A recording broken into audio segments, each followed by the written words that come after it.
Ya guys, kembali lagi.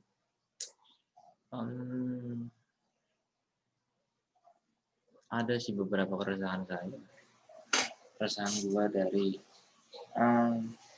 ya belakangan inilah. Entah kenapa ya, semakin kita menginginkan sesuatu yang sepertinya bukan untuk kita, tapi kalau kita seperti mengejar-ngejar itu ya, kenapa rasanya itu kadang-kadang kecewa, kadang nggak sesuai harapan kita. Kita udah berusaha tapi hasil juga kadang-kadang nggak sama dengan usaha yang kita berikan. Jadi gini contohnya, misalkan lu semua nih lagi pengen deketin cewek. Nah, lu berusaha nih agar cewek ini mau sama lu, agar cewek ini seenggaknya suka sama lu, nyaman sama lu. Lu berusaha apapun lu lakuin, mulai dari ngikutin kesehariannya dia, mulai dari ngobrolin apa yang dia suka, mulai dari bercanda, dari lempar bahan-bahan receh atau gimana. Kadang apa yang kita lempar itu, apa yang kita berikan effort itu, kenapa hasilnya itu nggak sama dengan yang kita ingin dapatkan itu gitu loh. Gue sering merasa kayak gitu. Misalkan gue lagi nih ya misalkan lagi pengen apa gitu kan, pengen deketin ini, udah berusaha bagaimana caranya agar bisa nyambung kan. Lah, yang jadi permasalahannya itu saat kita sama lawan bicara kita udah nyambung, cuman ada sesuatu hal di luar dari effort kita, dari usaha kita, dari cara bicara kita yang mempengaruhi gitu. Jadi misalkan kita dengan lawan bicara kita, dengan lawan yang kita ingin dekati, yang dekat lawan bicara ya, dalam hal ini lawan bicara, ingin membahas suatu, mengobrolkan sesuatu, tetapi di beberapa hari belakangan ini, setelah kita intens berkomunikasi dengan intens, ada sesuatu yang tiba-tiba lawan bicara kita ini seperti berubah, ya seperti terpengaruh sesuatu yang di luar masalah kita berdua. Terpengaruh sesuatu nih, bermasalah kita berdua, yang akibatnya itu kita ikut merasakan. Padahal niat kita baik, niat kita nggak ada menyinggung ke sana-sana, niat kita hanya untuk have fun, ngobrol biasa, have fun. Tetapi ada faktor-faktor di luar itu yang mempengaruhi obrolan kita semakin malah jadi mati atau jadi tidak tahu gak sih kalau ngobrol yang kayak salah satu dari kita itu memberikan energi yang negatif gitu, yang negatif talking, negative communication, something like that, ya. Itu yang sering gue alamin sih, Jadi gini nih masalahnya, ada cewek nih, ya awalnya kita cuma chat biasa ya, Awalnya kita cuma chat biasa, tanpa ada niatan untuk apa-apa. Ya, chat biasa, hanya saling mengomentari, saling menimpal bercandaan mungkin. Ya, sebenarnya bercandaan. Dan terus sampai ya ternyata obrolan kita, obrolan lu sama obrolannya dia itu nyambung. Jadi seakan-akan kalian menemukan diri kalian menemukan sebagian kepribadian kalian ada di si cewek atau lawan jenis dari kalian. Nah, gue menemukan beberapa kepribadian yang sama pada si cewek ini, tetapi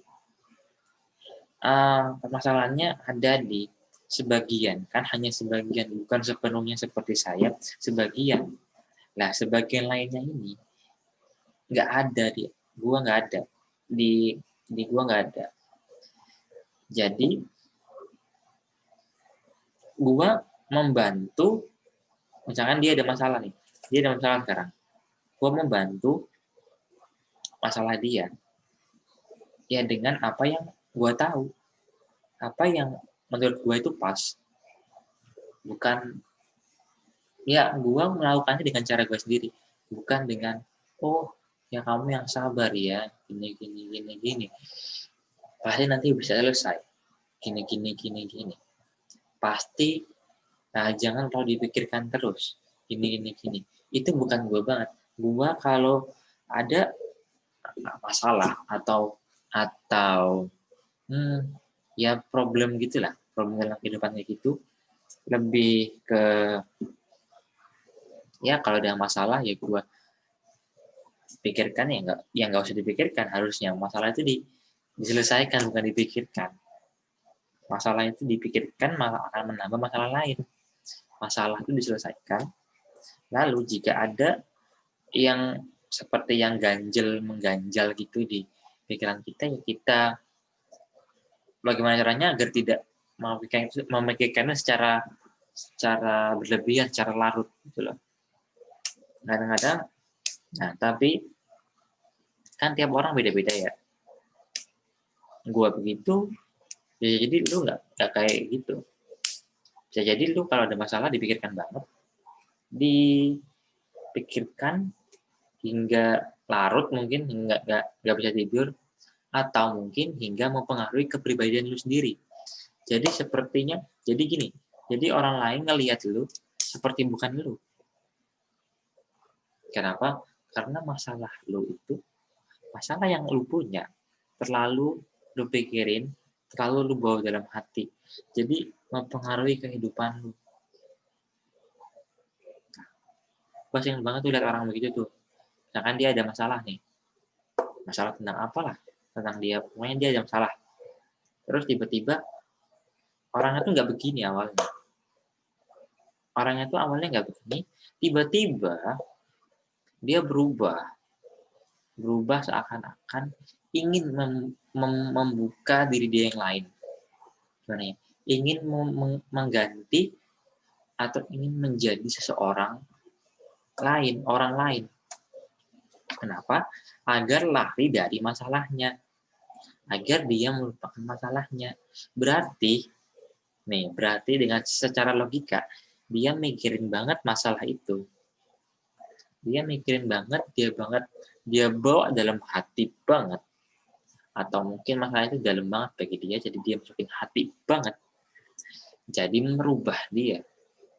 Contohnya, gini. Seorang yang awalnya dia nggak suka ngopi. Semenjak ada masalah, dia kena masalah, misalkan dia dapat masalah besar, atau ya masalah itu kan relatif besar kecilnya kan tergantung orang itu yang rasakan ya. Dapat masalah, terus tiba-tiba dia orangnya jadi jarang tidur karena sering ngopi, terus jadi minderan.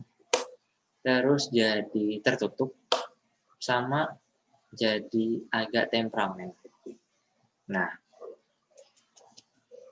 ini yang sering banget gue lihat itu loh, orang-orang yang mencoba menjadi orang lain, mencoba menjadi kepribadian yang bukan kepribadiannya dia.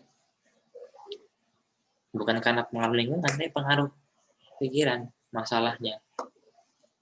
Itu yang sering banget sih gue nemuin sih. Nah, gue sebagai teman yang baik, sebagai orang yang ingin membantu, kan juga bingung kan ya. Bingungnya kenapa sih? Bingungnya apa? Ya gitu, bingungnya gitu. Karena kita mau melakukan apa juga nggak tahu. Karena kita takutnya nih, apa yang kita omongkan ke dia, apa yang kita sarankan ke dia itu, kita nggak tahu kan masalahnya dia seperti apa. Takutnya itu menyinggung dia. Jadi ya gue hanya bisa memberikan garis besarnya aja. Jadi seakan-akan tuh gue orang yang mau membosankan, padahal sebenarnya kalau orang itu mau cerita ke kita kan jadi tahu masalahnya dia apa, kita jadi tahu mana rambu-rambu yang nggak boleh kita omongkan ke dia saat dia ada masalah ini. Jadi kita bisa prepare dari awal. Kita bisa menata apa sih yang mau kita bantu, bagian mananya. Jadi pentingnya itu, gue nggak memaksakan orang kalau punya masalah untuk cerita ke orang ya. Karena masalah orang itu, karena curhat itu nggak boleh sembarangan. Nggak boleh sembarangan karena kita harus milih-milih juga orang yang kira-kira kita percaya siapa kan. Nah, tetapi untuk orang yang punya masalah dan punya orang kepercayaan nih, 1, 2, atau 3 atau lebih. Ya kalau gue saranin sih kalau punya masalah itu ceritanya cukup ke 2-3 orang aja sih, gak usah banyak-banyak. Karena masalah pribadi atau masalah apa itu kalau diomongan ke banyak orang, misalkan lu ngomongin masalah lu nih, cerita tentang masalah lu ke 10 orang, misalkan 10 orang. Lu jadi punya masukan dari orang pertama, orang kedua, orang ketiga, hingga orang ke-10. Itu pasti kan masukannya berbeda-beda kan. Nah, lu sebagai orang yang punya masalah, yang mau dicurhat, yang orang yang curhat, pasti akan bingung nih untuk menggabungkan dari ke-10 jawaban ini untuk dikolaborasikan. Mesti akan ribet kan. Karena setiap orang itu nggak sama, mesti pendapatnya nggak akan sama tentang masalah lu. Jadi lu semakin sulit mengambil kesimpulan dari, misalkan lu cerita ke 10 orang, lu semakin sulit mengambil kesimpulan dari masalah lu itu, maksudnya lu harus apa, itu semakin bingung karena banyak pilihan.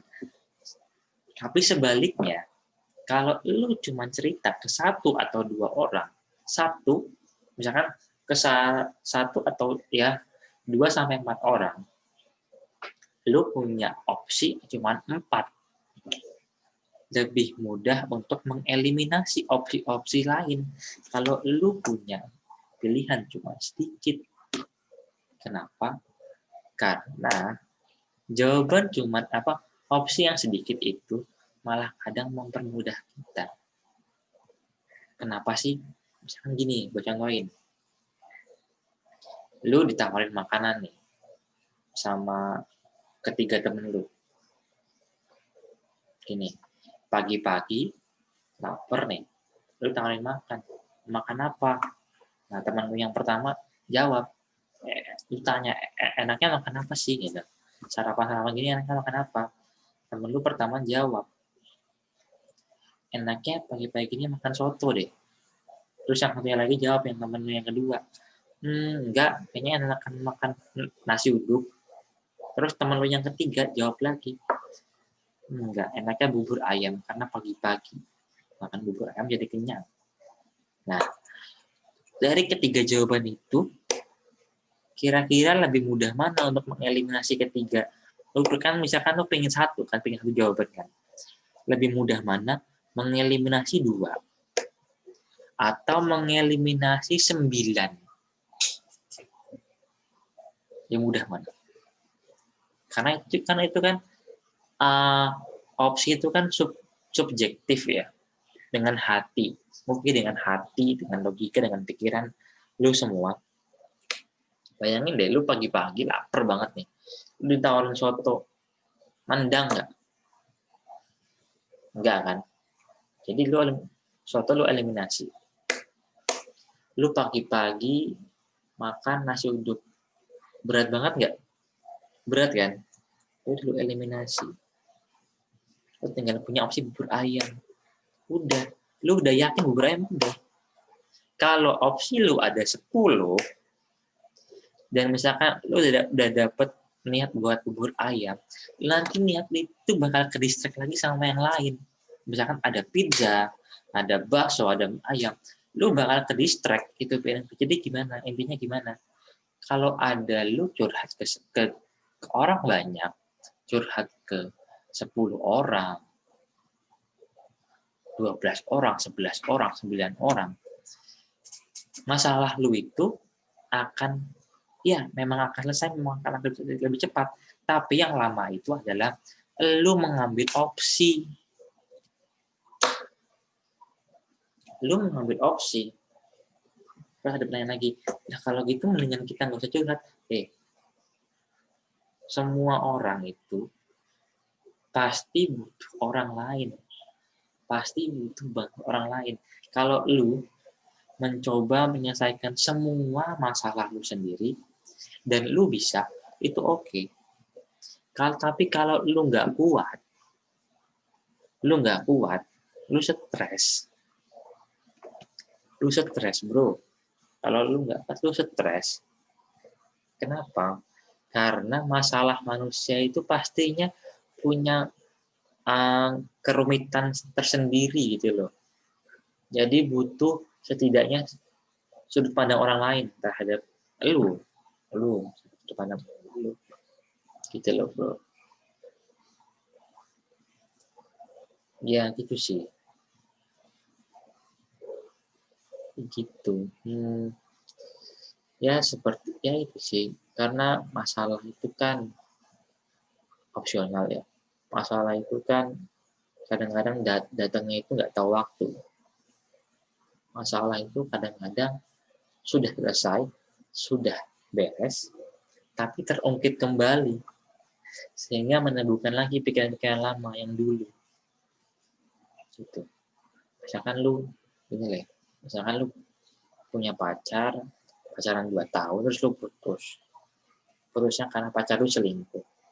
Dan lu ngelihat dia pas selingkuh itu, lu pergokin dia sama si cowok selingkuhannya ini. Akhirnya lu putus, dari dia putus. Terus setelah 5 tahun berselang kan lu udah lupa. 5 tahun berselang, lu nggak ketemu si cewek, lu nggak ketemu si cowok selingkuhannya. Tiba-tiba lu ketemu misalkan lu ketemu lagi makan, lagi nyantai, lagi bareng pasangan lu yang baru, lu kan ya mesti gitu kan. Tiba-tiba ketemu salah satu, misalkan dari si cewek, dari si cowok, dari mantan lu, dari selingkuhan mantan lu, ketemu. Pasti ada gitu, sedikit-sedikit masih ada emosi, jengkel-jengkel sedikit masih ada dalam hati kan. Nah itu kita nggak tahu, itu kita udah lupa, itu masalah itu udah selesai, tapi terungkit kembali kan, karena itu terungkit kembali. Itu sih kadang-kadang. Makanya kalau menghadapi masalah itu ya, saran dari gue itu jangan terlalu berlarut deh. Masalah itu pasti ada jalan keluarnya, asal kita mau usaha nyari solusinya. Itu deh kayaknya sih. Sebenarnya apa sih yang bikin orang itu malas cerita? Gue bingung kan. Apa sih yang bikin orang itu malas cerita? Kenapa banyak orang yang sepertinya kita pendam dulu masalahnya gitu ya. Banyak orang nggak perlu tahu deh.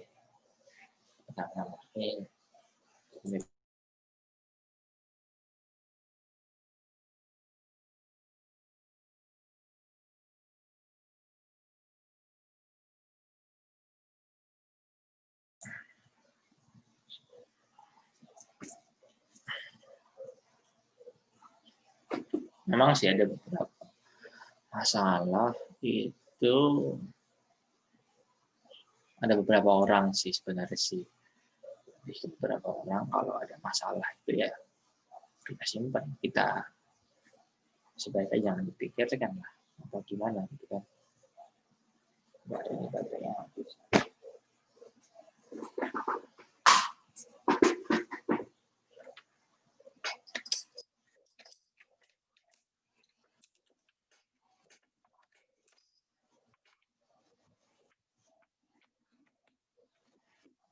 Terus gimana coba tanggapannya tentang orang yang kadang itu menganggap masalah lu mah gampang, enteng, kecil.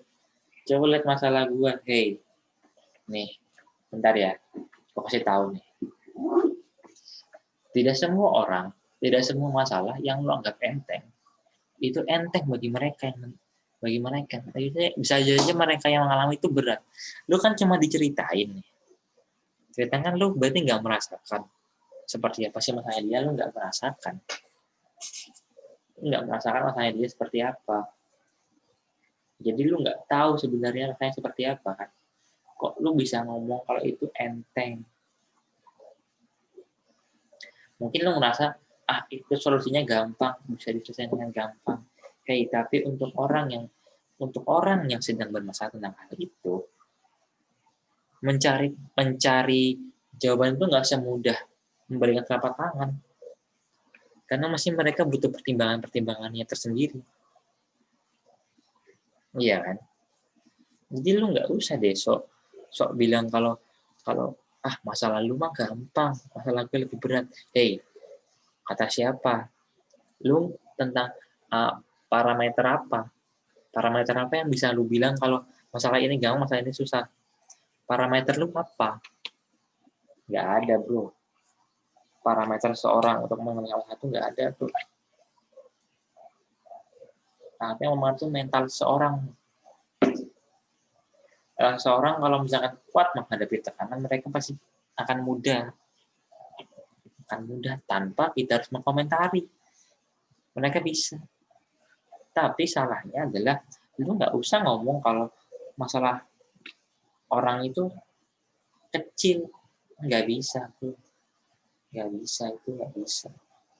bisa.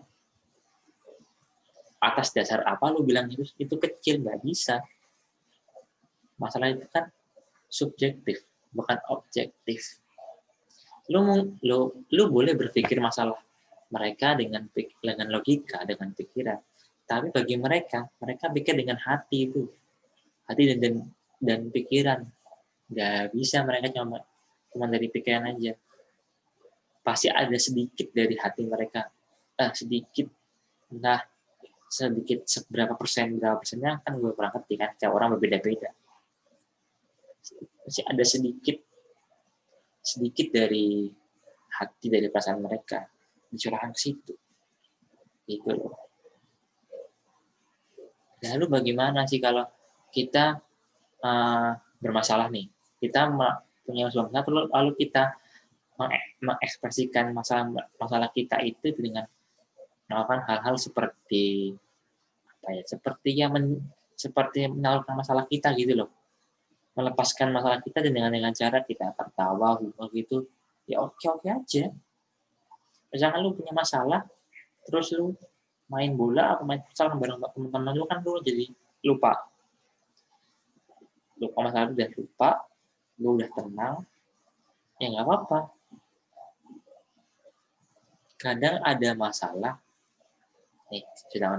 kadang ada masalah yang nggak harus ketemu solusinya. Kadang ada masalah yang harus lu lupain aja, nggak usah lu cari bagaimana jalan keluarnya. Kadang ada yang begitu. Karena kalau lu pikir terus, nggak akan ketemu. Yang ada lu sakit hati sendiri. Lu sakit hati sendiri karena masalah itu terlalu lu pikir banget, karena sebenarnya masalah itu seharusnya nggak usah lu cari solusinya, itu udah paling bener, jawaban paling bener itu.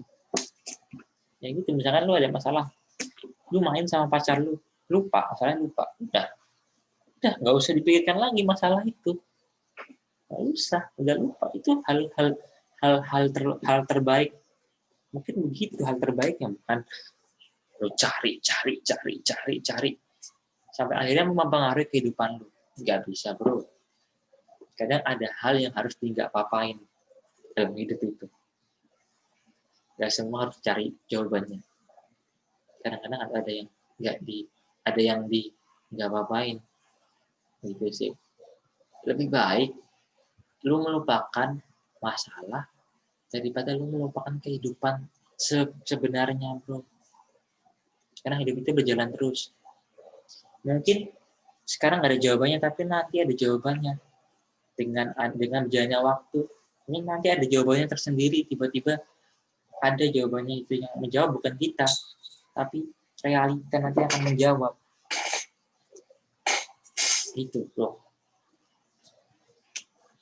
Ya mungkin gitu ya sih dari gue sih. Makasih udah mau dengerin podcast gue sekarang. Ya ini dari gabut ya sih, sebenarnya gabut sih sebenarnya ini. Malam-malam gak ada kerjaan ya. Tugas sudah selesai semua, tugas. Ada kerjaan. Ya, gue coba dah bikin podcast begini, siapa tahu bisa ya seenggaknya berbagi sedikit lah apa sih sebenarnya gue rasain sebenarnya. Ya gitu sih. Mungkin nanti bisa kita buat lagi yang kedua. Mungkin kita akan bahas tentang apa tentang percintaan atau tentang kehidupan lainnya, kita bisa jawab nanti ya. Kita bisa bahas nanti di pertemuan atau di yang nanti lah, kapan-kapan gue bikin lagi lah, ya kan, podcast kayak gini lagi ya.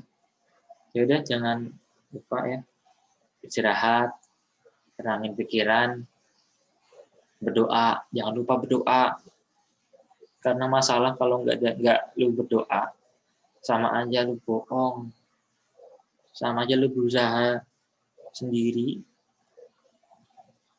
dan itu sia-sia, karena Tuhan pasti akan membantu kalau kamu punya masalah. Oke, sekian, terima kasih udah dengerin gue undur diri, gue Bagus Alaudin undur diri dulu. Terima kasih udah dengerin podcast gue yang ya kurang rapi sebenarnya sih ya. Ya nggak apa-apa lah, namanya juga masih belajar. Oke, terima kasih semuanya. Gue pamit dulu ya.